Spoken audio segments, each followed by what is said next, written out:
দেখছেন না? কারণ এটা চলমান, বর্তমান। যখন এই সরকার চলে যাবে তখন দুদক বাঘের বাচ্চা হয়ে যাবে। হ্যাঁ, তখন সিংহের মতো এই বিগত ইন্টারিম সরকারের আইসিটি সেক্টরের দুর্নীতি নিয়ে কথা বলবে। এগুলো না বন্ধ হওয়া উচিত। দুদক যদি শুধু বিগত নিয়ে কাজ করে, দুদকের গেটে তালা দিয়ে দিতে পারে মানুষ, বলা যায় না, কিছু বলা যায় না। আবার আসেন আমরা ফিরে যাই তথ্য প্রযুক্তিতে। প্রথম আলো ডেইলি স্টার নিয়ে কথা বললে উস্কানি হয়, তারপরে সেই সার্ভার বা সেই ইউটিউব চ্যানেল বা ফেসবুক চ্যানেল আপনারা বাংলাদেশ থেকে বসে বন্ধ করে দিতে পারেন। ওই আরাফাতের চ্যানেল তো বন্ধ করতে পারেন না। শেখ হাসিনা যে কথা বলেই যাচ্ছে, বাংলাদেশে তো সেটা দেখা বন্ধ করতে পারেন না। মানে আওয়ামী লীগের যত আছে তাদের সব চ্যানেল চলছে, কিন্তু আপনি প্রথম আলো ডেইলি স্টারকে টাচ করতে পারবেন না। ওখানে কিন্তু আমাদের আইসিটি মন্ত্রণালয় অত্যন্ত সজাগ, সচেতন।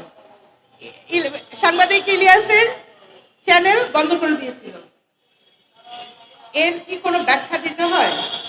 এবার সুতা ধরে টান দেন। এই প্রথম আলো ডেইলি স্টারের সুতা কোথায় বাঁধা? দিল্লিতে, ভারতে। তথ্য প্রযুক্তির সুতা কোথায় বাঁধা? মহিউদ্দিন ভাই যেটা ব্যাখ্যা করলেন, কোথায়? ভারতে। আর আপনি এখানে বসে ভারতের বিরুদ্ধে কি করেন?